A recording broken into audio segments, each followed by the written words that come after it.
అది జగదభిరాముని జన్మస్థలం. వందలేళ్లుగా ఎదురు చూస్తున్న కోట్ల మంది హిందువుల ఆకాంక్షలు నెరవేరిన సందర్భం. ఉత్తరప్రదేశ్ ఆధ్యాత్మిక నగరి అయోధ్యపురమే కాదు, దేశం యావత్తు రామనామస్మరణతో పులకించింది. కోట్లాది మంది రామభక్తుల కళ నేటితో సంపూర్ణమైంది. భారతదేశ నాగరికత ధర్మానికి ప్రతీకగా నిలిచిన అయోధ్య రామాలయ నిర్మాణం చరిత్రలో సువర్ణాధ్యాయంగా నిలిచింది. ప్రధాని నరేంద్ర మోడీ నేతృత్వంలో జరిగిన ఈ చారిత్రక ప్రయాణంలో దేశమంతా రాముని ధ్యానంలో మునిగిపోయింది. ఇంతకీ ఆ ఆలయంలో ఆవిష్కృతమైన అద్భుత ఘట్టం ఏంటి? దాని విశేషాలేంటి?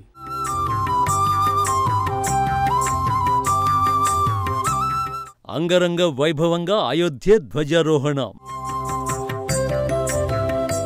కాషాయ పతాకాన్ని ఎగురవేసిన మోదీ.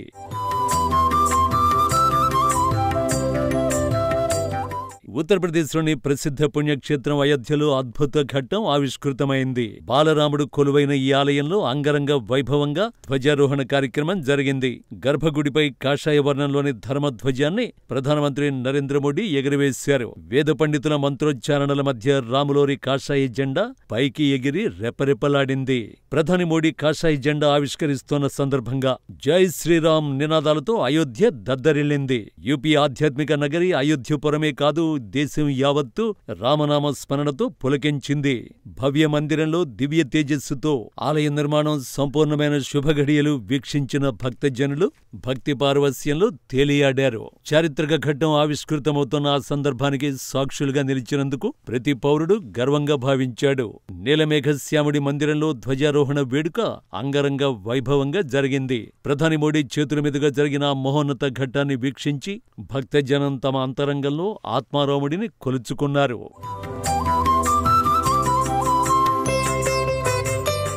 అయోధ్యలో రామమందిరం నిర్మాణం పూర్తయిందనే దానికి సంకేతంగా ఈ ధ్వజారోహణ కార్యక్రమం నిర్వహించారు. ఈ అపూర్వ ఘట్టాన్ని దాదాపు 7,000 మంది ప్రత్యక్షంగా తిలకించారు.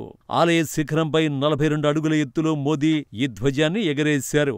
ఈ జెండా కాషాయ వర్ణంలో 22 అడుగుల పొడవు, 11 అడుగుల వెడల్పులో లంబకోణ త్రిభుజాకృతిలో ఉంది. దీనిపై రాముడి తేజస్సును, శౌర్యాన్ని సూచించేలా సూర్యుడు, కోవిదారు చెట్టు, ఓం చిహ్నాలను బంగారు దారంతో చేతితో ఎంబ్రాయిడరీ చేశారు.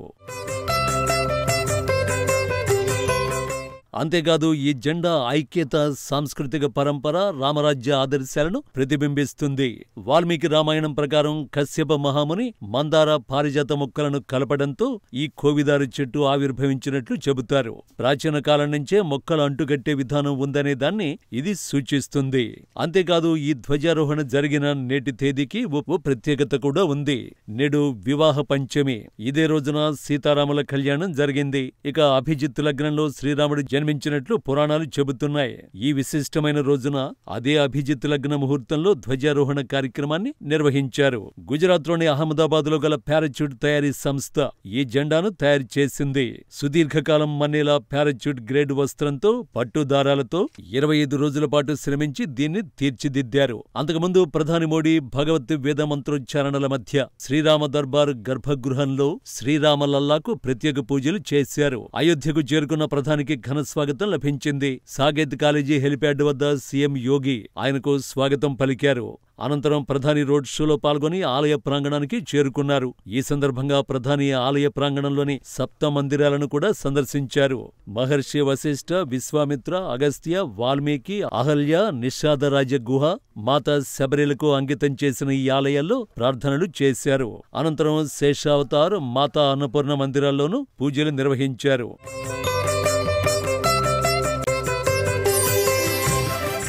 ఎన్నో ఏళ్ల సంకల్పం ఈ రోజు నెరవేరిందని ప్రధాని మోడీ తెలిపారు. ధ్వజారోహణతో ఎన్నో ఏళ్ల నాటి గాయాలు మానిపోయాయని చెప్పుకొచ్చారు. రామమందిరం నిర్మాణం కోసం ప్రాణత్యాగం చేసిన ప్రతి భక్తుడికి నివాళులర్పిస్తున్నారన్నారు. ఎప్పుడైనా సత్యమే గెలుస్తుందని, నేడు నిలబెట్టిన ధర్మధ్వజం పేదరికం, బాధలు లేని సమాజాన్ని నిర్మించడానికి, వివక్షతను వదిలించుకోవడానికి మనకు స్ఫూర్తినిస్తుందని చెప్పారు. ఈ కాషాయ జెండా హిందూ నాగరికత పునరుజ్జీవనాన్ని సూచిస్తుందని, అంతేకాకుండా సంవత్సరాల గాయం కూడా మారిపోతుందని అన్నారు. దేశం పురోగతి సాధించాలంటే మన గుర్తింపు గురించి మనం గర్వపడాలన్నారు. మన వారసత్వాన్ని ముందుకు తీసుకువెళ్లాలని ప్రధాని మోడీ పిలుపునిచ్చారు. ఈ ధర్మ ధ్వజ కేవలం एक ध्वजा नहीं, ये भारतीय सभ्यता के पुनर्जागरण का ध्वज है। इसका भगवा रंग, इस पर रचित सूर्यवंश की ख्याति वर्णित होम शब्द और अंकित कोविदार वृक्ष राम राज्य की कीर्ति को प्रतिरूपित करता है।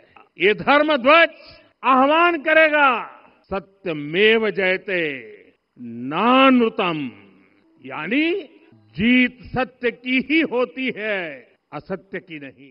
శ్రీ అయోధ్యధామలోని భగవాన్ రాముడి గొప్ప ఆలయంలో జెండా ఎగురవేయడం యజ్ఞం పూర్ణాహుతి కాదు, కొత్త శకానికి నాంది అని యూపీ సీఎం యోగి ఆదిత్యనాథ్ అన్నారు. రామమందిరంలో ధర్మధ్వజ పునరుద్ధరణ సంతోషం పురోగతికి దారితీస్తుందన్నారు.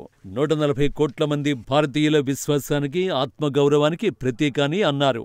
ఈ జెండా ధర్మానికి ఉన్న కాంతి శాశ్వతమని, రామరాజ్య సూత్రాలు కాలాతీతమైనవని రుజువు చేస్తుందని అన్నారు. శ్రీరాముని ఆదర్శాల నుంచి ప్రేరణ పొంది కొత్త యూపీని నిర్మించాలని పిలుపునిచ్చారు.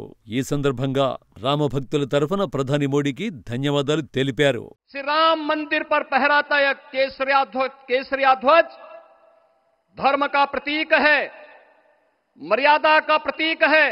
50 करोड़ लोगों को निःशुल्क स्वास्थ्य की सुविधा का लाभ, हर गरीब के पास जरूरतमंद को एक आवास की सुविधा, हर व्यक्ति को बिना भेदभाव के शासन की सभी प्रकार की सुविधाओं का, यह राम राज्य की उस उद्घोषणा का जिसका आधार विकसित भारत है।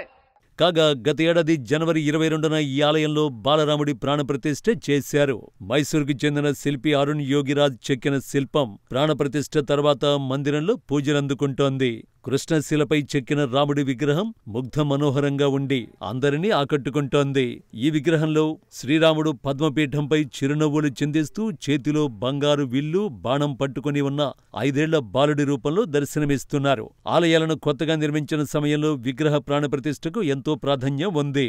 ప్రాణప్రతిష్ఠ అంటే విగ్రహంలోకి ప్రాణశక్తిని స్థాపించడం, ఆ దైవాన్ని విగ్రహంలోకి ఆవాహన చేయడమే ప్రాణప్రతిష్ఠ.